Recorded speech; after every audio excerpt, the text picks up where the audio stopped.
ನಮಸ್ಕಾರ. ಮುಖ್ಯಾಂಶಗಳು. ಭೂಕುಸಿತದ ಹಾನಿ ಪರಿಣಾಮ ಕುರಿತ ವರದಿ ರಾಜ್ಯ ಸರ್ಕಾರಕ್ಕೆ ಸಲ್ಲಿಕೆ.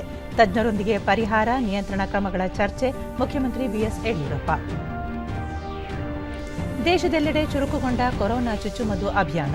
ಇದುವರೆಗೂ 6 ಕೋಟಿಗೂ ಅಧಿಕ ಮಂದಿಗೆ ಲಸಿಕೆ.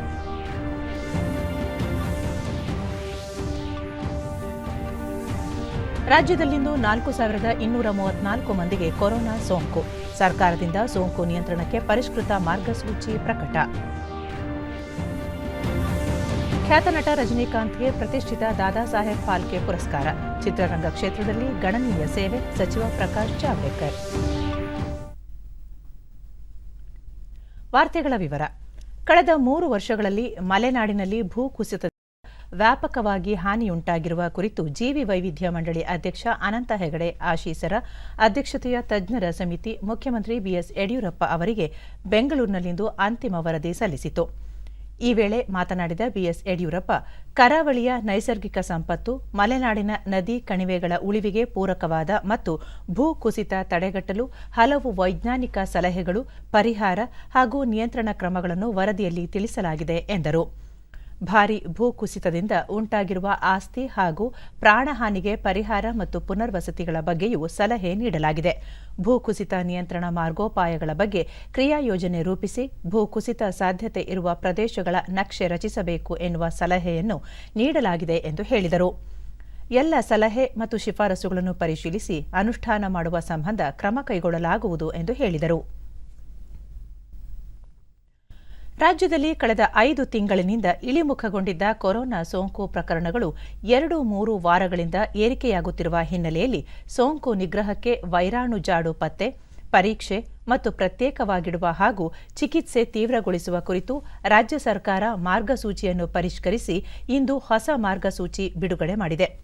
ಮುಖಗವಸು ಧರಿಸದಿದ್ದರೆ ಅಂಥವರ ವಿರುದ್ಧ ನಗರ ಪಾಲಿಕೆ ವ್ಯಾಪ್ತಿಗಳಲ್ಲಿ ₹250 ಹಾಗೂ ಇನ್ನಿತರ ಪ್ರದೇಶದಲ್ಲಿ ₹100 ದಂಡ ವಿಧಿಸಲು ಸಂಬಂಧಿಸಿದ ಸ್ಥಳೀಯ ಪ್ರಾಧಿಕಾರಗಳಿಗೆ ಸೂಚನೆ ನೀಡುವ ಮೂಲಕ ಕೊರೋನಾ ಸೋಂಕು ನಿಯಂತ್ರಣಕ್ಕೆ ಅನೇಕ ಮುನ್ನೆಚ್ಚರಿಕಾ ಕ್ರಮ ಕೈಗೊಂಡಿದೆ. ಆರ್ಟಿಪಿಸಿಆರ್ ಪರೀಕ್ಷಾ ಪ್ರಮಾಣ ಕಡಿಮೆ ಇರುವ ತಾಲೂಕು, ನಗರ, ವಾರ್ಡ್ಗಳಲ್ಲಿ ಪರೀಕ್ಷೆಯನ್ನು ಗಣನೀಯವಾಗಿ ಹೆಚ್ಚಳ ಮಾಡುವುದು, ಸೋಂಕಿತರ ಸಂಪರ್ಕವನ್ನು ಶೀಘ್ರವಾಗಿ ಪತ್ತೆ ಹಚ್ಚಿ ಪ್ರತ್ಯೇಕಿಸಿ ಅಥವಾ ದಿಗ್ಬಂಧನಗೊಳಿಸುವುದು, ಕಂಟೈನ್ಮೆಂಟ್ ವಲಯಗಳಲ್ಲಿ ಅಗತ್ಯ ಕ್ರಮ ಕೈಗೊಳ್ಳುವುದು, ಅತಿ ಹೆಚ್ಚು ಸೋಂಕು ಕಂಡುಬರುವ ಪ್ರದೇಶಗಳಲ್ಲಿ ಸೋಂಕು ಸರಪಳಿ ತುಂಡರಿಸಲು ಅಗತ್ಯ ಕ್ರಮ ಕೈಗೊಳ್ಳುವಂತೆಯೂ ಸೂಚಿಸಲಾಗಿದೆ. ಇದಲ್ಲದೆ ಕಂಟೈನ್ಮೆಂಟ್ ವಲಯಗಳನ್ನು ಗುರುತು ಮಾಡಿ ಅಗತ್ಯ ಚಟುವಟಿಕೆಗಳಿಗಷ್ಟೇ ಅವಕಾಶ ಕಲ್ಪಿಸುವುದು, ನಿರಂತರವಾಗಿ ಮನೆ ಪರೀಕ್ಷೆ ನಡೆಸುವುದು, ಕೋವಿಡ್ ಪಾಸಿಟಿವ್ ಕಂಡುಬಂದ ವ್ಯಕ್ತಿಗಳನ್ನು ಪತ್ತೆ ಮಾಡುವುದು, 14 ದಿನಗಳವರೆಗೆ ನಿಗಾದಲ್ಲಿ ಇರಿಸುವ ಕ್ರಮ ಕೈಗೊಳ್ಳುವಂತೆ ರಾಜ್ಯ ಸರ್ಕಾರ ಸೂಚಿಸಿದೆ. ಚಿಕಿತ್ಸೆಗಾಗಿ ವೈದ್ಯಕೀಯ ಸೌಲಭ್ಯವಿರುವ ಕೇಂದ್ರಗಳಲ್ಲಿ ಅಥವಾ ಮನೆಯಲ್ಲಿ ಪ್ರತ್ಯೇಕಿಸುವುದು, ವೈದ್ಯಕೀಯ ಶಿಷ್ಟಾಚಾರದನ್ವಯ ಚಿಕಿತ್ಸೆಯನ್ನು ನಿರಂತರವಾಗಿ ನೀಡುವುದು, ಮುಖಗವಸು ಧರಿಸುವಿಕೆ, ಕೈಗಳ ಶುಚಿತ್ವ, ದೈಹಿಕ ಅಂತರ ಕಾಯ್ದುಕೊಳ್ಳುವ ಕಟ್ಟುನಿಟ್ಟಿನ ಕ್ರಮ ಜರುಗಿಸುವಂತೆ ಸೂಚನೆಯಲ್ಲಿ ತಿಳಿಸಲಾಗಿದೆ. ಸೋಂಕು ಹರಡುವಿಕೆ ತಡೆಗಟ್ಟಲು ಸಾರ್ವಜನಿಕ ವಲಯದಲ್ಲಿ ವಾರದ ಸಂತೆಗಳಲ್ಲಿ, ಸಾರ್ವಜನಿಕ ಸಾರಿಗೆ ಮತ್ತು ಜನಸಂದಣಿ ಪ್ರದೇಶಗಳಲ್ಲಿ ಕಟ್ಟುನಿಟ್ಟಾಗಿ ವೈಯಕ್ತಿಕ ಅಂತರ ಕಾಪಾಡಿಕೊಳ್ಳುವ ಜೊತೆಗೆ 65 ವರ್ಷಕ್ಕಿಂತ ಮೇಲ್ಪಟ್ಟ ವಯೋಮಾನದ ವ್ಯಕ್ತಿಗಳು, 10 ವರ್ಷದೊಳಗಿನ ಮಕ್ಕಳು ಕಡ್ಡಾಯವಾಗಿ ಮನೆಯಲ್ಲಿರುವುದು ಸೇರಿದಂತೆ ಹಲವಾರು ಕ್ರಮಗಳನ್ನು ಘೋಷಣೆ ಮಾಡಲಾಗಿದೆ. ದೇಶಾದ್ಯಂತ ಇಂದಿನಿಂದ 45 ವರ್ಷ ಮೇಲ್ಪಟ್ಟ ವಯೋಮಾನದವರಿಗೆ ಕೋವಿಡ್-19 ಲಸಿಕೆ ನೀಡುವ ಪ್ರಕ್ರಿಯೆ ಆರಂಭವಾಗಿದೆ. 1977ನೇ ಸಾಲಿನ ಜನವರಿ 1ರ ಮೊದಲು ಜನಿಸಿದ ವ್ಯಕ್ತಿಗಳು ಈ ಹಂತದಲ್ಲಿ ಲಸಿಕೆ ಪಡೆಯಲು ಅರ್ಹರಾಗಿದ್ದಾರೆ. ಆರೋಗ್ಯ ಇಲಾಖೆ ವತಿಯಿಂದ ವಿವಿಧ ಕೇಂದ್ರಗಳಲ್ಲಿ ಲಸಿಕೆ ನೀಡಲಾಗುತ್ತಿದೆ. ಲಸಿಕೆ ಪಡೆಯುವುದಕ್ಕಾಗಿ ಕೋವಿನ್ ಆಪ್ ಮೂಲಕ ಆನ್ಲೈನ್ನಲ್ಲಿ ಫಲಾನುಭವಿಗಳು ನೋಂದಣಿ ಮಾಡಿಕೊಳ್ಳಲು ಅವಕಾಶ ಕಲ್ಪಿಸಲಾಗಿದೆ. ಈ ಮುನ್ನ 60 ವರ್ಷ ಮೇಲ್ಪಟ್ಟವರು ಹಾಗೂ ಗಂಭೀರ ಆರೋಗ್ಯ ಸಮಸ್ಯೆಯಿಂದ ಬಳಲುತ್ತಿದ್ದ 45 ವರ್ಷಕ್ಕಿಂತ ಮೇಲ್ಪಟ್ಟ ವ್ಯಕ್ತಿಗಳಿಗೆ ಮಾತ್ರ ಲಸಿಕೆ ನೀಡಲಾಗುತ್ತಿತ್ತು. ದೇಶಾದ್ಯಂತ ಇದುವರೆಗೆ 6 ಕೋಟಿಗೂ ಅಧಿಕ ಮಂದಿಗೆ ಕೋವಿಡ್ ಲಸಿಕೆ ನೀಡಲಾಗಿದೆ ಎಂದು ಕೇಂದ್ರ ಆರೋಗ್ಯ ಮತ್ತು ಕುಟುಂಬ ಕಲ್ಯಾಣ ಸಚಿವಾಲಯ ತಿಳಿಸಿದೆ.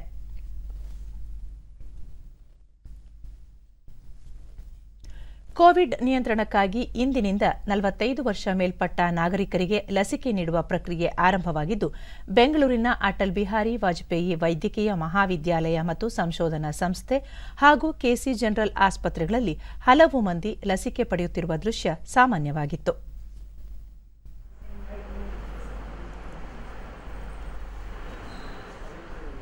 ಈ ಕುರಿತು ವಾಜಪೇಯಿ ವೈದ್ಯಕೀಯ ಮಹಾವಿದ್ಯಾಲಯದ ಡಾಕ್ಟರ್ ಎಚ್.ವಿ. ಮನೋಜ್ ಕುಮಾರ್, ಕೋವಿಡ್ ಲಸಿಕೆಯಿಂದ ಯಾವುದೇ ಅಡ್ಡ ಪರಿಣಾಮ ಉಂಟಾಗುವುದಿಲ್ಲ, ಅರ್ಹ ನಾಗರಿಕರು ಸ್ವಯಂ ಪ್ರೇರಿತವಾಗಿ ಮುಂದೆ ಬಂದು ಲಸಿಕೆ ಪಡೆಯಬೇಕು ಎಂದರು.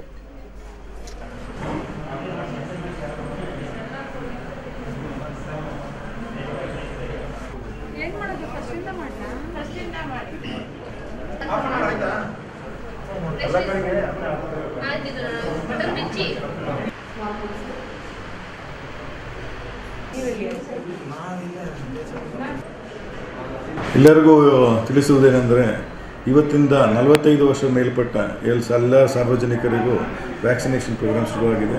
ಎಲ್ಲರಿಗೂ ದಯಮಾಡಿ ಇದನ್ನು ಆಪರ್ಚುನಿಟಿನ ಯೂಸ್ ಮಾಡ್ಕೋಬೇಕು. ಇದನ್ನು ಕೋಮಾರ್ಬಿಡಿಟೀಸ್ ಅಂತ ಮುಂಚೆ ಏನಿದ್ವಿ ಡಿಸೈಡ್ ಮಾಡಿದ್ವಿ, ನಾವು 45 ಆ್ಯಂಡ್ ಅಬೌಟ್ 45 to 60 ಅವ್ರಿಗೆ ಅದನ್ನು ತೆಗೆದು ಈಗ 45 ಮೇಲೆ ಎಲ್ಲರಿಗೂ ವ್ಯಾಕ್ಸಿನೇಷನ್ ಕೊಡ್ತಾ ಇದ್ದೀವಿ. ಇದು ರಿಜಿಸ್ಟ್ರೇಷನ್ ಮಾಡಿಕೊಂಡು ಇಲ್ಲ ಡೈರೆಕ್ಟಾಗಿ ನೀವು ಬಂದು ಅಪ್ರೋಚ್ ಮಾಡಿ ನೀವು ಕೋಆಪ್ರೇಟ್ ಮಾಡಿಕೊಂಡು ವ್ಯಾಕ್ಸಿನೇಷನ್ ತಗೊಳ್ಳಿ. ನಮ್ಮ ಕಡೆಯಿಂದ ಇದು ಕಳಕಳಿ. ದೇಶಾದ್ಯಂತ ಇಂದಿನಿಂದ 45 ವರ್ಷ ಮೇಲ್ಪಟ್ಟ ನಾಗರಿಕರಿಗೆ ಕೋವಿಡ್ ಲಸಿಕೆ ನೀಡಿಕೆ ಅಭಿಯಾನ ಆರಂಭವಾಗಿದ್ದು, ಅರ್ಹ ವ್ಯಕ್ತಿಗಳು ತಪ್ಪದೇ ಲಸಿಕೆ ಪಡೆಯುವಂತೆ ಮುಖ್ಯಮಂತ್ರಿ ಬಿಎಸ್ ಯಡಿಯೂರಪ್ಪ ಮನವಿ ಮಾಡಿದ್ದಾರೆ. ಈ ಕುರಿತು ಟ್ವೀಟ್ ಮಾಡಿರುವ ಅವರು, ಕೋವಿಡ್ ಅಪಾಯವನ್ನು ನಿರ್ಲಕ್ಷಿಸಕೂಡದು. ಎಲ್ಲ ಸುರಕ್ಷತಾ ನಿಯಮಗಳ ಜೊತೆಗೆ ಕೊರೋನಾ ವಿರುದ್ಧದ ಹೋರಾಟಕ್ಕೆ ಲಸಿಕೆಯೇ ನಮ್ಮ ಸುರಕ್ಷಾ ಕವಚ. ನಾವೆಲ್ಲರೂ ಜೊತೆಯಾಗಿ ಕೊರೋನಾ ಹಿಮ್ಮೆಟ್ಟಿಸೋಣ ಎಂದು ತಮ್ಮ ಸಂದೇಶದಲ್ಲಿ ತಿಳಿಸಿದ್ದಾರೆ.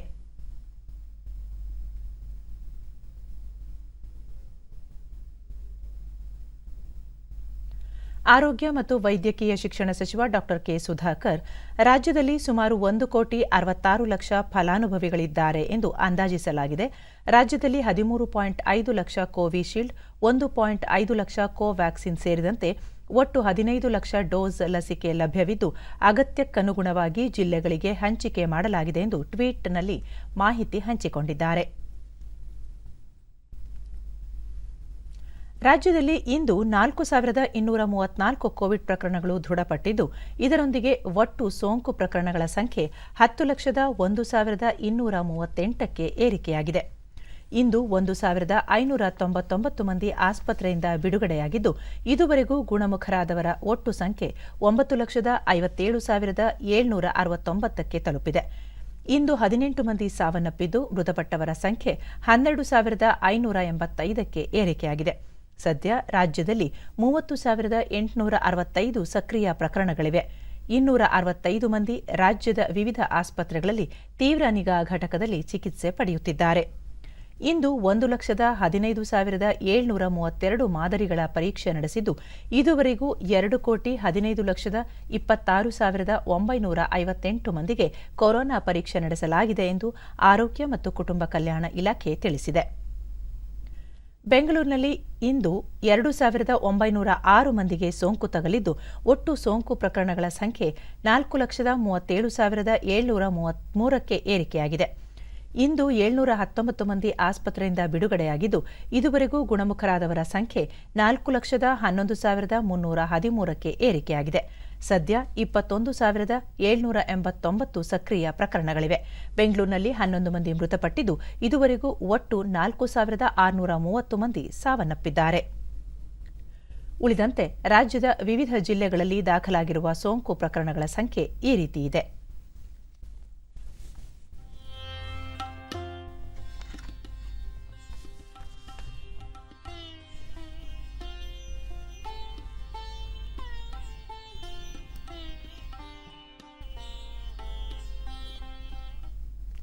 ಮೊದಲ ಬಾರಿಗೆ ಮಹಿಳಾ ಮಿಲಿಟರಿ ಪೊಲೀಸರು ಕಠಿಣ ತರಬೇತಿ ಮುಗಿಸಿ ಕೆಲವೇ ದಿನಗಳಲ್ಲಿ ಭಾರತೀಯ ಸೇನೆಗೆ ಸೇರ್ಪಡೆಗೊಳ್ಳಲಿದ್ದಾರೆ. ಬೆಂಗಳೂರಿನ ಮಿಲಿಟರಿ ತರಬೇತಿ ಶಿಬಿರದಲ್ಲಿ ಕರ್ನಾಟಕದ 8 ಯುವತಿಯರು ಸೇರಿದಂತೆ ದೇಶದ 100 ಮಂದಿ ಮೇ ತಿಂಗಳಲ್ಲಿ ಸೇನೆಗೆ ಪಾದಾರ್ಪಣೆ ಮಾಡಲಿದ್ದಾರೆ. ಕಠಿಣ ಸೇನಾ ತರಬೇತಿ ಪಡೆಯುತ್ತಿರುವ ಯುವತಿಯರು ಬಂದೂಕು ಹಿಡಿದು ದೇಶದ ರಕ್ಷಣೆಗೆ ಸಜ್ಜುಗೊಳ್ಳುತ್ತಿದ್ದಾರೆ. ಲ್ಯಾನ್ಸ್ ನಾಯಕ್ ಹುದ್ದೆಯಲ್ಲಿ ಕಾರ್ಯನಿರ್ವಹಿಸುವ ಇವರು ಕಳೆದ ಹಲವು ತಿಂಗಳಿನಿಂದ ಸವಾಲಿನ ತರಬೇತಿ ಪಡೆದು ಸೇನೆಗೆ ಅಗತ್ಯವಿರುವ ಸಾಮರ್ಥ್ಯ, ಮನೋಸ್ಥೈರ್ಯವನ್ನು ಪಡೆದುಕೊಂಡಿದ್ದಾರೆ.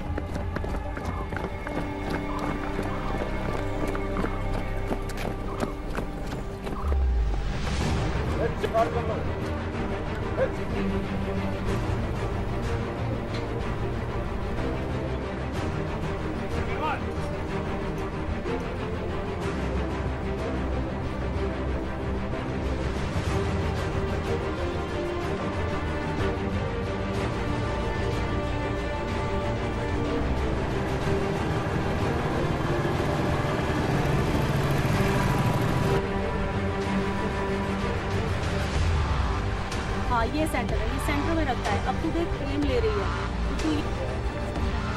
तो सेंटर में अभी सांप पेंसिल चलाई है अपनी. बता सांप कहाँ, यहाँ मार्क करें या कहाँ.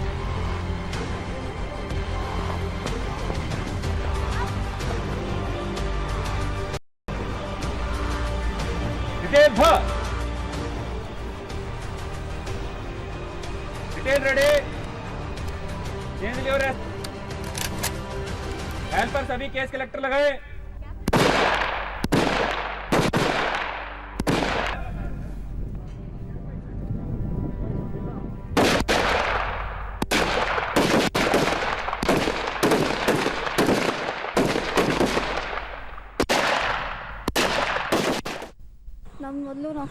ಈ ಕುರಿತು ಡಿಡಿ ನ್ಯೂಸ್ನೊಂದಿಗೆ ಮಾಹಿತಿ ಹಂಚಿಕೊಂಡ ಬೆಳಗಾವಿ ಜಿಲ್ಲೆಯ ನಂದಕುರ್ಕಿ ಭಾಗ್ಯಶ್ರೀ, ಪ್ರಾರಂಭದ ದಿನಗಳಲ್ಲಿ ಸೇನಾ ತರಬೇತಿ ತುಸು ಕಷ್ಟಕರ ಎನಿಸುತ್ತಿತ್ತು. ಆದರೆ ಇಲ್ಲಿನ ಅಧಿಕಾರಿಗಳು ತಮ್ಮ ಮನೋಸ್ಥೈರ್ಯವನ್ನು ಹೆಚ್ಚಿಸಿ ತರಬೇತಿ ನೀಡಿದ್ದಾರೆ. ಮುಂದಿನ ದಿನಗಳಲ್ಲಿ ದೇಶದ ರಕ್ಷಣಾ ಕಾರ್ಯದಲ್ಲಿ ಪಾಲ್ಗೊಳ್ಳಲು ಸಿದ್ಧರಾಗಿದ್ದೇವೆ ಎಂದರು. ಲೇಟಾಗಿ ಹತ್ತಿದ್ವಿ, ಇಲ್ಲಿಲ್ಲ ಬೆಳಗ್ಗೆ ಹೇಳಬೇಕು, ತುಂಬ ಕಷ್ಟ ಇತ್ತು ಮೇಡಮ್. ಮೊದಲೇ ಹಾಡಿತ್ತು, ಈಗ ಒಂದು ಸ್ವಲ್ಪ ಅಡ್ಜಸ್ಟ್ಮೆಂಟ್ ಆಗಿದೆ ಮೇಡಮ್. ಅಲ್ಲಿ ಒಂದು ಸ್ವಲ್ಪ ಟೈಮಿಂಗ್ ಅಂತರ ಇದೆ ಅಷ್ಟೇ. ಅವರು ಏನು ಮಾಡ್ತಾರೆ ಅವ್ರಂಗೆ ಪ್ರೊಸೀಜರು, ಆರ್ಮಿದ ಏನು ಪ್ರೊಸೀಜರ್ ಇದೆಲ್ಲ ಟೆಸ್ಟು ಅದು ಅವನ್ನೆಲ್ಲ ನಮಗೂ ಮಾಡಿ ಅವು ಪಾಸ್ ಆಗ್ಬೇಕು. ಮೆಂಟಲಿ ತು ತರಬೇತಿ ಪಡೆಯುತ್ತಿರುವ ಮತ್ತೋರ್ವ ಯುವತಿ ಜ್ಯೋತಿ ಬಸಪ್ಪ, ಸೇನೆಗೆ ಸೇರಬೇಕು ಎನ್ನುವ ಮಹದಾಸೆ ಮೊದಲಿನಿಂದಲೂ ಇತ್ತು. ಆ ಕನಸು ಈಗ ನನಸಾಗಿರುವುದು ಹೆಮ್ಮೆಯ ಸಂಗತಿಯಾಗಿದೆ. ಯಾವುದೇ ಪರಿಸ್ಥಿತಿಯಲ್ಲಿಯೂ ದೇಶ ಸೇವೆಗೆ ತಾವು ಸಿದ್ಧ ಎಂದು ಅಭಿಪ್ರಾಯಪಟ್ಟರು. ದೇರ್ ಇಸ್ ನೋ ಡಿಫ್ರೆನ್ಸ್, ಮತ್ಲಬ್ ಹುಡುಗ ಹುಡುಗಿಯಲ್ಲಿ ಯಾವ ಡಿಫ್ರೆನ್ಸು ಇಲ್ಲ. ಎಲ್ಲ ಹುಡುಗರು ಯಾವ ಥರ ಸೋಲ್ಜರ್ ಇರ್ತಾರಲ್ಲ ಅದೇ ಥರ ನಾವು ಸೋಲ್ಜರ್ ಆಗೇ ಇದ್ದೀವಿ. ತರಬೇತಿ ಉಸ್ತುವಾರಿ ವಹಿಸಿರುವ ಲೆಫ್ಟಿನೆಂಟ್ ಕರ್ನಲ್ ಜೂಲಿ, ಭಾರತೀಯ ಸೇನೆಯಲ್ಲಿ ಯುವತಿಯರ ಪಾತ್ರ ಮಹತ್ವದ್ದಾಗಿದೆ. ಈ ನಿಟ್ಟಿನಲ್ಲಿ ಸೇನೆಗೆ ಸೇರ್ಪಡೆಯಾಗುತ್ತಿರುವ ಮೊದಲ ತಂಡಕ್ಕೆ ಕಠಿಣ ತರಬೇತಿ ನೀಡಲಾಗುತ್ತಿದೆ ಎಂದು ಮಾಹಿತಿ ನೀಡಿದರು. उसे देख के सीना गर्व से चौड़ा भी होता है और साथ ही साथ जब वो लोग यूनिट्स में जाने लगते हैं तो एक फिक्र भी होती है कि जब ये जाएं तो जो इन्हें सिखाया गया है उसे ठीक तरीके से इस्तेमाल कर पाएं ताकि वो कहीं मात ना खाएं. ಬ್ರಿಗೇಡಿಯರ್ ಸಿ ದಯಾಳನ್, ಭಾರತೀಯ ಸೇನೆಯಲ್ಲಿ ಮಹಿಳೆಯರಿಗೆ ಅವಕಾಶ ಕಲ್ಪಿಸಲಾಗಿದೆ. ಮುಂಬರುವ ಸವಾಲುಗಳನ್ನು ಎದುರಿಸಲು ಕಠಿಣ ತರಬೇತಿ ನೀಡಲಾಗುತ್ತಿದೆ ಎಂದರು. In a much better manner. Here at the training center, we prepared for the arrival of these women recruits much before they arrived here. I just wish to highlight a few of these preparations which are very, very important, which has assisted us in conducting the training very smoothly.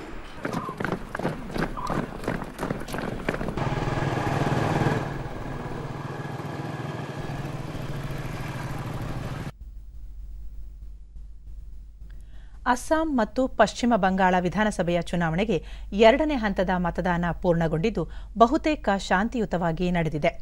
ಸಂಜೆ 6 ಗಂಟೆ ವೇಳೆಗೆ ಅಸ್ಸಾಂನಲ್ಲಿ 73.03% ಹಾಗೂ ಪಶ್ಚಿಮ ಬಂಗಾಳದಲ್ಲಿ 80.43% ಮತದಾನವಾಗಿತ್ತು ಎಂದು ಚುನಾವಣಾ ಆಯೋಗ ತಿಳಿಸಿದೆ. ಈ ಹಂತದಲ್ಲಿ ಅಸ್ಸಾಂನ 13 ಜಿಲ್ಲೆಗಳ 39 ವಿಧಾನಸಭಾ ಕ್ಷೇತ್ರಗಳಿಗೆ ಮತದಾನ ನಡೆದಿದ್ದು 26 ಮಹಿಳೆಯರು ಸೇರಿದಂತೆ 345 ಅಭ್ಯರ್ಥಿಗಳು ಸ್ಪರ್ಧಿಸಿದ್ದಾರೆ. ಬಿಜೆಪಿ ನೇತೃತ್ವದ ಎನ್ಡಿಎ ಮೈತ್ರಿಕೂಟ ಸೇರಿದಂತೆ 3 ಪ್ರಮುಖ ಮೈತ್ರಿಕೂಟಗಳು ತಮ್ಮ ಅಭ್ಯರ್ಥಿಗಳನ್ನು ಕಣಕ್ಕಿಳಿಸಿವೆ. ಪಶ್ಚಿಮ ಬಂಗಾಳದಲ್ಲಿ ಈ ಹಂತದ ಚುನಾವಣೆ 4 ಜಿಲ್ಲೆಗಳ ವ್ಯಾಪ್ತಿಯ 30 ಕ್ಷೇತ್ರಗಳಲ್ಲಿ ನಡೆದಿದ್ದು 19 ಮಹಿಳೆಯರು ಸೇರಿದಂತೆ 171 ಅಭ್ಯರ್ಥಿಗಳು ಸ್ಪರ್ಧಿಸಿದ್ದಾರೆ. ತೃಣಮೂಲ ಕಾಂಗ್ರೆಸ್ ವರಿಷ್ಠೆ ಮುಖ್ಯಮಂತ್ರಿ ಮಮತಾ ಬ್ಯಾನರ್ಜಿ ಸ್ಪರ್ಧಿಸಿರುವ ನಂದಿಗ್ರಾಮ ಕ್ಷೇತ್ರಕ್ಕೂ ಈ ಹಂತದಲ್ಲಿ ಚುನಾವಣೆ ನಡೆದಿದೆ. ಮುಕ್ತ ಹಾಗೂ ಶಾಂತಿಯುತ ಮತದಾನಕ್ಕಾಗಿ ಬಿಗಿ ಭದ್ರತೆ ಕೈಗೊಳ್ಳಲಾಗಿತ್ತು. ಕೋವಿಡ್ ಮಾರ್ಗಸೂಚಿಗಳೊಂದಿಗೆ ಮತದಾನ ನಡೆಯಿತು. ಚುನಾವಣಾ ಪ್ರಕ್ರಿಯೆಯಲ್ಲಿ ಪಾರದರ್ಶಕತೆ ಮತ್ತು ವಿಶ್ವಾಸಾರ್ಹತೆ ಹೆಚ್ಚಿಸುವ ಉದ್ದೇಶದಿಂದ ಮತಗಟ್ಟೆಗಳಲ್ಲಿ ವಿದ್ಯುನ್ಮಾನ ಮತಯಂತ್ರಗಳ ಜೊತೆಗೆ ವಿವಿಪ್ಯಾಟ್ ಬಳಕೆ ಮಾಡಲಾಗಿತ್ತು. ಅಸ್ಸಾಂನಲ್ಲಿ ಸಂಜೆ 6 ಗಂಟೆಯವರೆಗೆ ಹಾಗೂ ಪಶ್ಚಿಮ ಬಂಗಾಳದಲ್ಲಿ ಸಂಜೆ 6:30ರವರೆಗೆ ಮತದಾನಕ್ಕೆ ಅವಕಾಶ ನೀಡಲಾಗಿತ್ತು. 4 ರಾಜ್ಯಗಳು ಮತ್ತು 1 ಕೇಂದ್ರಾಡಳಿತ ಪ್ರದೇಶಗಳ ವಿಧಾನಸಭಾ ಚುನಾವಣೆಗೆ ವಿವಿಧ ರಾಜಕೀಯ ಪಕ್ಷಗಳಿಂದ ಪ್ರಚಾರ ಬಿರುಸುಗೊಂಡಿದೆ. ಅಸ್ಸಾಂ ಮತ್ತು ಪಶ್ಚಿಮ ಬಂಗಾಳದಲ್ಲಿ ಪ್ರಧಾನಿ ನರೇಂದ್ರ ಮೋದಿ ಇಂದು ಪ್ರಚಾರ ನಡೆಸಿದರು. ಅಸ್ಸಾಂನ ಕೋಕ್ರಜಾರ್ನಲ್ಲಿ ಚುನಾವಣಾ ಪ್ರಚಾರ ಸಭೆಯಲ್ಲಿ ಮಾತನಾಡಿದ ಅವರು, ಸಬ್ಕಾ ಸಾಥ್ ಸಬ್ಕಾ ವಿಕಾಸ್ ಸಬ್ಕಾ ವಿಶ್ವಾಸ್ ಮಂತ್ರದೊಂದಿಗೆ ಎನ್ಡಿಎ ಸರ್ಕಾರ ಜನರ ಕಲ್ಯಾಣಕ್ಕಾಗಿ ಕೆಲಸ ಮಾಡುತ್ತಿದೆ. ಅಭಿವೃದ್ಧಿ, ಶಾಂತಿ, ಭದ್ರತೆಗಾಗಿ ಅಸ್ಸಾಂ ಜನ ಎನ್ಡಿಎ ಮೇಲೆ ವಿಶ್ವಾಸವಿಟ್ಟಿದ್ದಾರೆ. ಅಸ್ಸಾಂನಲ್ಲಿ ನಡೆದ ಮೊದಲ ಹಂತದ ಚುನಾವಣೆಯಲ್ಲಿ ಮತದಾರರು ಬಿಜೆಪಿಯನ್ನು ಹಾರೈಸಿದ್ದಾರೆ. ಉಳಿದೆರಡು ಹಂತಗಳ ಚುನಾವಣೆಗಳಲ್ಲೂ ಮತದಾರರು ಬಿಜೆಪಿ ಪರ ಮತ ಚಲಾಯಿಸುವ ವಿಶ್ವಾಸವಿದೆ ಎಂದರು. ಈ ಬಾರಿಯ ಚುನಾವಣೆಯಲ್ಲಿ ಸುಳ್ಳು ಹೇಳುತ್ತಿರುವ ಮೈತ್ರಿಕೂಟಗಳು ಮತ್ತು ಕೇಂದ್ರ ಹಾಗೂ ರಾಜ್ಯಗಳೆರಡರಲ್ಲೂ ಇರುವ ಎನ್ಡಿಎ ಸರ್ಕಾರದ ಮಹಾಪ್ರಗತಿ ನಡುವೆ ಚುನಾವಣೆ ನಡೆಯುತ್ತಿದೆ. ಕೋಕ್ರಜಾರ್ನಲ್ಲಿ ಹಿಂಸಾಚಾರಕ್ಕೆ ತಳ್ಳಿರುವ ಕಾಂಗ್ರೆಸ್ ಅನ್ನು ಈ ಬಾರಿಯೂ ತಿರಸ್ಕರಿಸಲಿದ್ದಾರೆ ಎಂದರು. 3.25 लाख से ज्यादा परिवारों को भूमि के पट्टे देना हो, मजदूरी बढ़ाना हो, टी गार्डन्स में काम करने वाली बहनों बेटियों का जीवन आसान बनाना हो, ये एनडीए की सरकार ने ही पूरी चिवटता के साथ, पूरी संवेदनशीलता के साथ और सबका साथ सबका विकास मंत्र को लेकर के पूर्ण करने का प्रयास किया है. ये देखकर भी दीदी का गुस्सा ಪಶ್ಚಿಮ ಬಂಗಾಳದ ದಕ್ಷಿಣ 24 ಪರಗಣ ಜಿಲ್ಲೆಯಲ್ಲಿ ಬೃಹತ್ ಸಾರ್ವಜನಿಕ ಸಭೆಯನ್ನುದ್ದೇಶಿಸಿ ಮಾತನಾಡಿದ ನರೇಂದ್ರ ಮೋದಿ, ಪಶ್ಚಿಮ ಬಂಗಾಳ ರಾಜ್ಯ ಈಗಿನ ಮತ್ತು ಹಿಂದಿನ ಸರ್ಕಾರಗಳ ಆಡಳಿತದಲ್ಲಿ ಹಿಂದೆ ಬಿದ್ದಿದೆ. ರಾಜ್ಯದಲ್ಲಿ ಅಭಿವೃದ್ಧಿ ಕಾರ್ಯಗಳು ನಡೆಯುತ್ತಿಲ್ಲ. ಮುಖ್ಯಮಂತ್ರಿ ಮಮತಾ ಬ್ಯಾನರ್ಜಿ ನೇತೃತ್ವದ ಸರ್ಕಾರ ಭ್ರಷ್ಟಾಚಾರದಲ್ಲಿ ತೊಡಗಿಸಿಕೊಂಡಿದೆ ಎಂದು ಆರೋಪಿಸಿದರು.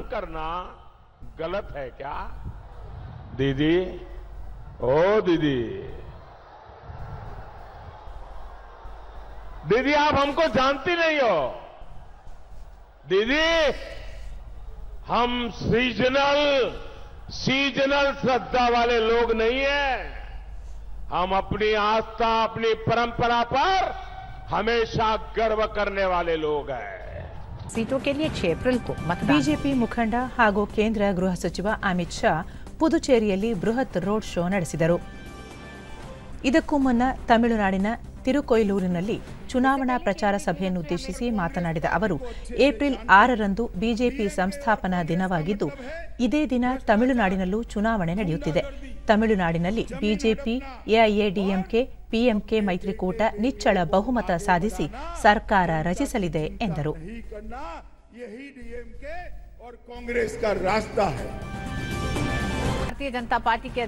ಬಿಜೆಪಿ ರಾಷ್ಟ್ರೀಯ ಅಧ್ಯಕ್ಷ ಜೆಪಿ ನಡ್ಡಾ ಕೇರಳದ ಅತ್ತಿಂಗಲ್ನಲ್ಲಿ ರೋಡ್ ಶೋ ನಡೆಸಿ ನಂತರ ಚುನಾವಣಾ ಪ್ರಚಾರ ಸಭೆಯನ್ನುದ್ದೇಶಿಸಿ ಮಾತನಾಡಿದರು.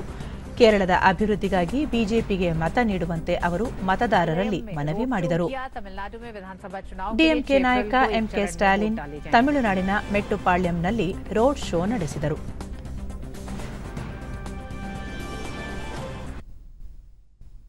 ಚುನಾವಣಾ ನೀತಿ ಸಂಹಿತೆ ಉಲ್ಲಂಘನೆ ಹಿನ್ನೆಲೆಯಲ್ಲಿ ಡಿಎಂಕೆ ನಾಯಕ ಹಾಗೂ ಕೇಂದ್ರದ ಮಾಜಿ ಸಚಿವ ಎ ರಾಜಾ ಅವರನ್ನು 48 ತಾಸು ಚುನಾವಣಾ ಪ್ರಚಾರ ನಡೆಸದಂತೆ ಚುನಾವಣಾ ಆಯೋಗ ನಿರ್ಬಂಧಿಸಿದೆ. ಅಲ್ಲದೆ ಡಿಎಂಕೆ ತಾರಾ ಪ್ರಚಾರ ಪಟ್ಟಿಯಿಂದಲೂ ರಾಜಾ ಅವರನ್ನು ಹೊರಗಿಡಲಾಗಿದೆ. ಮುಖ್ಯಮಂತ್ರಿ ಕೆ ಪಳನಿಸ್ವಾಮಿ ಅವರ ತಾಯಿಯ ಕುರಿತ ಹೇಳಿಕೆ ಕುರಿತಂತೆ ಎ ರಾಜಾ ನೀಡಿದ್ದ ಪ್ರತಿಕ್ರಿಯೆ ಸಮಾಧಾನಕರವಾಗಿಲ್ಲವಾದ್ದರಿಂದ ಚುನಾವಣಾ ಆಯೋಗ ಈ ಕ್ರಮ ತೆಗೆದುಕೊಂಡಿದೆ.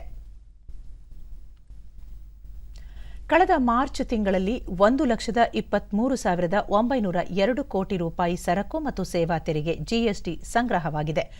ಇದರಲ್ಲಿ 22,973 ಕೋಟಿ ರೂಪಾಯಿ ಕೇಂದ್ರೀಯ ಜಿಎಸ್ಟಿ, 29,329 ಕೋಟಿ ರೂಪಾಯಿ ರಾಜ್ಯಗಳ ಜಿಎಸ್ಟಿ, 62,842 ಕೋಟಿ ರೂಪಾಯಿ ಸಮಗ್ರ ಜಿಎಸ್ಟಿ ಮತ್ತು 8,757 ಕೋಟಿ ರೂಪಾಯಿ ಸೆಸ್ ಒಳಗೊಂಡಿದೆ ಎಂದು ಕೇಂದ್ರ ಹಣಕಾಸು ಸಚಿವಾಲಯ ತಿಳಿಸಿದೆ. ಐಜಿಎಸ್ಟಿಯಿಂದ ಮೂಲಕ ಸಿಜಿಎಸ್ಟಿಗೆ 21,879 ಕೋಟಿ ರೂಪಾಯಿ ಹಾಗೂ ಎಸ್ಜಿಎಸ್ಟಿಗೆ 17,290 ಕೋಟಿ ರೂಪಾಯಿ ಇತ್ಯರ್ಥಪಡಿಸಬೇಕಾಗಿದೆ. ಕಳೆದ ಮಾರ್ಚ್ನಲ್ಲಿ ಸರ್ಕಾರ ವಿವಿಧ ರಾಜ್ಯಗಳಿಗೆ 30,000 ಕೋಟಿ ರೂಪಾಯಿ ಪರಿಹಾರವನ್ನು ಬಿಡುಗಡೆ ಮಾಡಿದೆ. ಜಿಎಸ್ಟಿ ಜಾರಿಯಾದಾಗಿನಿಂದ ಕಳೆದ ಮಾರ್ಚ್ನಲ್ಲಿ ಅತ್ಯಧಿಕ ತೆರಿಗೆ ಸಂಗ್ರಹವಾಗಿದೆ. 2020ರ ಮಾರ್ಚ್ಗೆ ಹೋಲಿಸಿದರೆ ಜಿಎಸ್ಟಿ ಸಂಗ್ರಹದಲ್ಲಿ 27% ಅಧಿಕ ಜಿಎಸ್ಟಿ ಸಂಗ್ರಹವಾಗಿದೆ. ಕಳೆದ 6 ತಿಂಗಳಿನಿಂದ ಸತತವಾಗಿ ಜಿಎಸ್ಟಿ ಸಂಗ್ರಹ 1 ಲಕ್ಷ ಕೋಟಿಗಿಂತ ಅಧಿಕವಾಗಿದೆ. ಈ ಮಧ್ಯೆ ಕೇಂದ್ರ ಹಣಕಾಸು ಸಚಿವಾಲಯ ರಾಜ್ಯಗಳಿಗೆ 45,000 ಕೋಟಿ ರೂಪಾಯಿ ಹೆಚ್ಚುವರಿ ಹಂಚಿಕೆ ಮಾಡಿದೆ. ಹಿಂದಿನ ವರ್ಷಕ್ಕೆ ಹೋಲಿಸಿದರೆ 8.2% ಅಧಿಕವಾಗಿದೆ.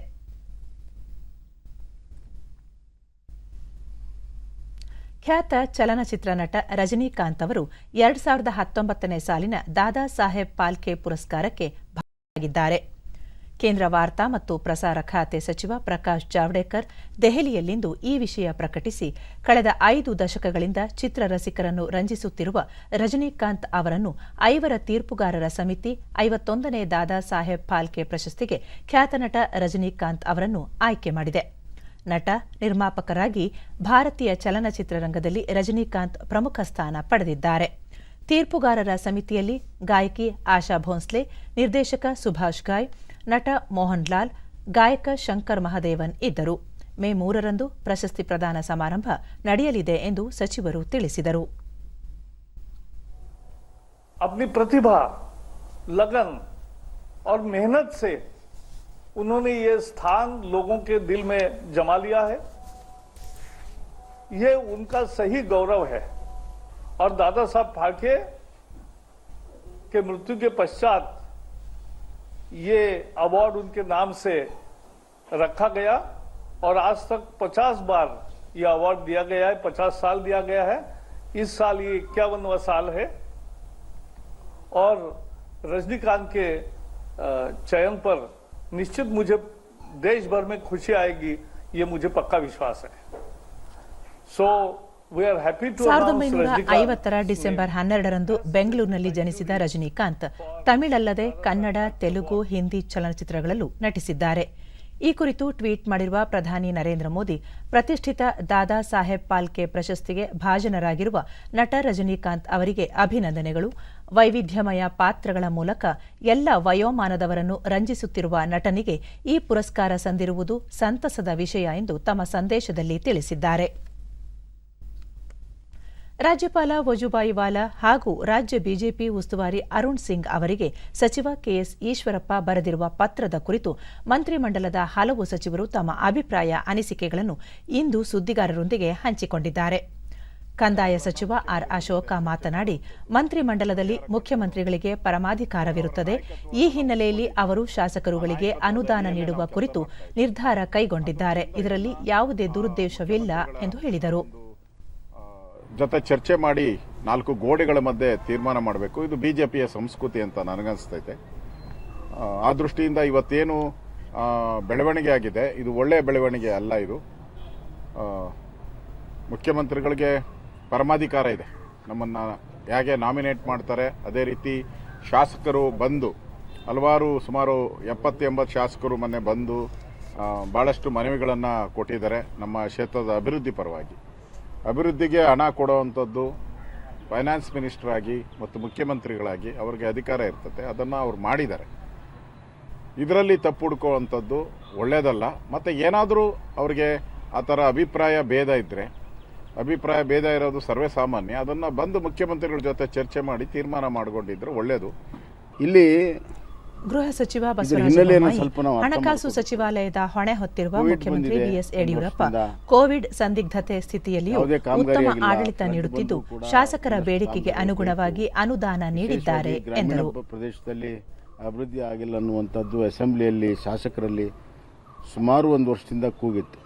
ಆದರೆ ಏನೂ ಸಹಾಯ ಮಾಡೋಕ್ಕೆ ಸಾಧ್ಯ ಆಗಿರಲಿಲ್ಲ. ಯಾಕಂದರೆ ಕೋವಿಡ್ ಸಂದರ್ಭದಲ್ಲಿ ಹಣಕಾಸಿನ ಒಂದು ಪರಿಸ್ಥಿತಿ ಭಾಳಷ್ಟು ಕಷ್ಟಕರ ಇದ್ದಿದ್ದರಿಂದ ಏನೂ ಸಹಾಯ ಮಾಡೋಕ್ಕಾಗಲಿಲ್ಲ. ಆದರೆ ಕಳೆದ 4-5 ತಿಂಗಳಿಂದ, ವಿಶೇಷವಾಗಿ ಅಕ್ಟೋಬರಿಂದ, ನವಂಬರಿಂದ, ಡಿಸೆಂಬರ್, ಜನವರಿ, ಫೆಬ್ರವರಿಯಲ್ಲಿ ನಮ್ಮ ಆರ್ಥಿಕತೆ ಸ್ವಲ್ಪ ಚೇತರಿಕೆ ಆದಮೇಲೆ ಮತ್ತು ವರ್ಷದ ಕೊನೆಗೆ ಕಮಿಟೆಡ್ ಎಕ್ಸ್ಪೆಂಡಿಚರ್ನ ಗಮನಿಸಿ ಇದಕ್ಕೆ ಅಭಿವೃದ್ಧಿ ಮಾಡಬೇಕು ಅಂತ ಹಲವಾರು ಶಾಸಕರು ಬಂದು ವೈಯಕ್ತಿಕ ಮತ್ತು ಗುಂಪಲ್ಲಿ ಬಂದು ಒತ್ತಾಯ ಮಾಡಿದ ಹಿನ್ನೆಲೆಯಲ್ಲಿ ಮುಖ್ಯಮಂತ್ರಿಗಳು ಎಲ್ಲ ಶಾಸಕರಿಗೆ ಅದರ ಅಗತ್ಯತೆ ಅನುಗುಣವಾಗಿ ಹಣವನ್ನು ಬಿಡುಗಡೆ ಮಾಡಿದ್ದಾರೆ. ಒಟ್ಟಾರೆಯಾಗಿ ಆರೋಗ್ಯ ಸಚಿವ ಡಾಕ್ಟರ್ ಕೆ ಸುಧಾಕರ್ ಮುಖ್ಯಮಂತ್ರಿಗಳ ಕ್ರಮವನ್ನು ಸ್ವಾಗತಿಸಿದರು. ಸರ್ಕಾರ ಜನಪರ ಆಡಳಿತ ಕೊಡುವಂತಹ ಕಡೆ ನಾವು ಹೆಚ್ಚು ಲಕ್ಷ್ಯ ಕೊಡಬೇಕು ಹೊರತು ಇಂಥ ಸಣ್ಣ ಗೊಂದಲಗಳು, ಇಂಥ ಗೊಂದಲಗಳನ್ನು ಮಾಡಿಕೊಳ್ಳದೆ ಇದ್ದರೆ ಒಳ್ಳೆಯದಾಗ್ತದೆ. ಆಡಳಿತ ಯಂತ್ರಕ್ಕೆ ಕೂಡ ಎಲ್ಲೋ ಒಂದು ಕಡೆ ಅಧಿಕಾರಿಗಳು ಕೂಡ ಹಾಗಾಗಿ ಇಂಥದ್ದನ್ನು ನಾವೆಲ್ಲ ಕೂಡ ಸ್ವಲ್ಪ ಭಾಳ ಗಂಭೀರವಾಗಿ ನಾವು ವಿಚಾರ ಮಾಡಿನೇ ಇಂಥದಕ್ಕೆ ಕೈ ಹಾಕಬೇಕಾಗ್ತದೆ. ಯಾವುದೇ ವಿಚಾರ ಇದ್ದರೂ ಕೂಡ ಪ್ರತಿಯೊಬ್ಬರು ಸರ್ವ ಸ್ವತಂತ್ರರಿದ್ದಾರೆ. ಹೈಕಮಾಂಡ್ ಇದೆ, ಮಾನ್ಯ ಮುಖ್ಯಮಂತ್ರಿಗಳಿದ್ದಾರೆ. ಇವತ್ತು ನಮ್ಮ ಇಲಾಖೆಯಲ್ಲೂ ಅಷ್ಟೇ ಯಾವುದಾದ್ರೂ ವಿಷಯ ಇದ್ದರೆ ನಾನು ನೇರವಾಗಿ ಬಂದು ಮಾನ್ಯ ಮುಖ್ಯಮಂತ್ರಿಗಳಿಗೇನೆ ಅವ್ರ ಬಳಿನೇ ಚರ್ಚೆ ಮಾಡ್ತೀನಿ. ಅದು ಅವರಿಗೆ ಶೋಭೆ ಕೃಷಿ ಸಚಿವ ಬಿಸಿ ಪಾಟೀಲ್ ಸಹ ಮುಖ್ಯಮಂತ್ರಿಗಳ ಕ್ರಮವನ್ನು ಸ್ವಾಗತಿಸಿದರು. ಮುಖ್ಯಮಂತ್ರಿಗಳು ತರಬೇಕು. ಮುಖ್ಯಮಂತ್ರಿಗಳು ಹಣಕಾಸಿನ ಸಚಿವರು ಕೂಡ ಅವರೇ ಆಗಿರೋದ್ರಿಂದ ಹಣಕಾಸನ್ನು ಬಿಡುಗಡೆ ಮಾಡುವಂಥ ಪರಮಾಧಿಕಾರ ಮತ್ತು ಎಲ್ಲ ಕೌನ್ಸಿಲ್ ಆಫ್ ಮಿನಿಸ್ಟರ್ಸ್ ಮೇಲೆ ಅಧಿಕಾರವನ್ನು ಮುಖ್ಯಮಂತ್ರಿಗಳು ಹೊಂದಿರ್ತಾರೆ. 3 ರಕ್ಷಣಾ ಪಡೆಗಳ ನಡುವೆ ವಸ್ತುಗಳು ಮತ್ತು ಸಾಮಗ್ರಿಗಳ ಸುಗಮ ಸಾಗಾಣಿಕೆ ಉದ್ದೇಶದ ಜಾಯಿಂಟ್ ಲಾಜಿಸ್ಟಿಕ್ ನೋಡ್ಗೆ ಮುಂಬೈನಲ್ಲಿಂದು ರಕ್ಷಣಾ ಪಡೆಗಳ ಮುಖ್ಯಸ್ಥ ಜನರಲ್ ಬಿಪಿನ್ ರಾವತ್ ಇಂದು ಚಾಲನೆ ನೀಡಿದರು. ಈಗಾಗಲೇ ಗುವಾಹಟಿ ಮತ್ತು ಪೋರ್ಟ್ ಬ್ಲೇರ್ನಲ್ಲಿ ಜಾಯಿಂಟ್ ಲಾಜಿಸ್ಟಿಕ್ ನೋಡ್ಗಳನ್ನು ಆರಂಭಿಸಲಾಗಿದೆ. ಕಳೆದ ವರ್ಷದ ನವೆಂಬರ್ನಲ್ಲಿ 3 ರಕ್ಷಣಾ ಪಡೆಗಳ ನಡುವೆ ಸಂಪರ್ಕ ಹೆಚ್ಚಿಸಲು ಈ ಉಪಕ್ರಮವನ್ನು ಆರಂಭಿಸಲಾಗಿತ್ತು. ಬಳಿಕ ಬಿಪಿನ್ ರಾವತ್ ಈ ಉಪಕ್ರಮದ ಮೂಲಕ 3 ರಕ್ಷಣಾ ಪಡೆಗಳ ನಡುವೆ ಪಡಿತರ, ಔಷಧ ಮತ್ತಿತರ ಸರಕುಗಳನ್ನು ಸುಗಮವಾಗಿ ಸಾಗಾಣಿಕೆ ಮಾಡಲು ಸಾಧ್ಯವಾಗಲಿದೆ. ಈಗಾಗಲೇ ಕಾರ್ಯನಿರ್ವಹಿಸುತ್ತಿರುವ 2 ನೋಡ್ಗಳ ಕಾರ್ಯಕ್ಷಮತೆ ಉತ್ತಮವಾಗಿದೆ ಎಂದರು.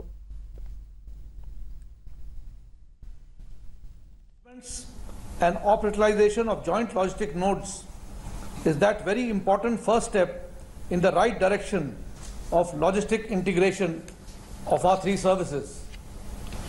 Acceptance of each other's limitations and learning from each other's strengths and best practices is essential to help improve the functioning and efficiency of these nodes. ಗುಜರಾತ್ನ ಸಾಬರಮತಿಯಿಂದ ಆರಂಭವಾಗಿರುವ ದಂಡಿ ಪಾದಯಾತ್ರೆ ಸೂರತ್ ಜಿಲ್ಲೆಯ ದಿಲೋರ್ ತಲುಪಿದೆ. ಪಾದಯಾತ್ರೆಯಲ್ಲಿ ಪಾಲ್ಗೊಂಡಿದ್ದವರು ಗಾಂಧೀಜಿ ಅವರಿಗೆ ಪ್ರಿಯವಾದ ರಘುಪತಿ ರಾಘವ ರಾಜಾರಾಮ್ ಭಜನೆಯನ್ನು ಹಾಡಿದರು. ಪಾದಯಾತ್ರೆಯಲ್ಲಿ ಅಪಾರ ಸಂಖ್ಯೆಯ ಯುವ ಜನತೆ ಉತ್ಸಾಹದಿಂದ ಪಾಲ್ಗೊಳ್ಳುತ್ತಿದ್ದಾರೆ.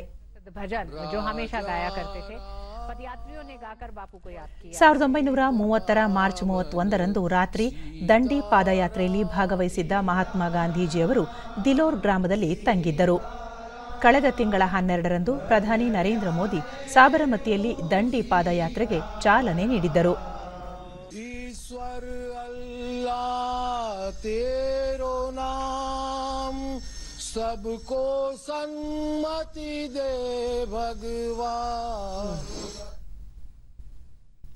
ಕೊನೆಯಲ್ಲಿ ಮತ್ತೊಮ್ಮೆ ಮುಖ್ಯಾಂಶಗಳು. ಭೂಕುಸಿತದ ಹಾನಿ ಪರಿಣಾಮ ಕುರಿತ ವರದಿ ರಾಜ್ಯ ಸರ್ಕಾರಕ್ಕೆ ಸಲ್ಲಿಕೆ, ತಜ್ಞರೊಂದಿಗೆ ಪರಿಹಾರ ನಿಯಂತ್ರಣ ಕ್ರಮಗಳ ಚರ್ಚೆ, ಮುಖ್ಯಮಂತ್ರಿ ಬಿಎಸ್ ಯಡಿಯೂರಪ್ಪ. ದೇಶದೆಲ್ಲೆಡೆ ಚುರುಕುಗೊಂಡ ಕೊರೋನಾ ಚುಚ್ಚುಮದ್ದು ಅಭಿಯಾನ, ಇದುವರೆಗೂ 6 ಕೋಟಿಗೂ ಅಧಿಕ ಮಂದಿಗೆ ಲಸಿಕೆ.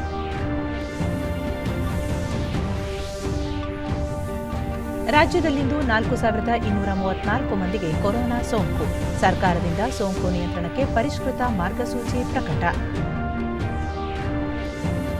ಮತ್ತು ಖ್ಯಾತ ನಟ ರಜನಿಕಾಂತ್ಗೆ ಪ್ರತಿಷ್ಠಿತ ದಾದಾ ಸಾಹೇಬ್ ಫಾಲ್ಕೆ ಪುರಸ್ಕಾರ, ಚಿತ್ರರಂಗ ಕ್ಷೇತ್ರದಲ್ಲಿ ಗಣನೀಯ ಸೇವೆ, ಸಚಿವ ಪ್ರಕಾಶ್ ಜಾವಡೇಕರ್. ನಮ್ಮ ವಾರ್ತಾ ಪ್ರಸಾರವನ್ನು ನೀವು ಡಿಡಿ ಚಂದನ ನ್ಯೂಸ್ ಯೂಟ್ಯೂಬ್ ಚಾನೆಲ್ನಲ್ಲೂ ವೀಕ್ಷಿಸಬಹುದು. ಇಲ್ಲಿಗೆ ಇಂದಿನ ವಾರ್ತಾ ಪ್ರಸಾರ ಮುಕ್ತಾಯವಾಯಿತು.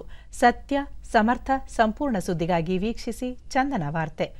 ನಮ್ಮ ಮುಂದಿನ ವಾರ್ತಾ ಪ್ರಸಾರ ನಾಳೆ ಬೆಳಗ್ಗೆ 7:30ಕ್ಕೆ. ನಮಸ್ಕಾರ.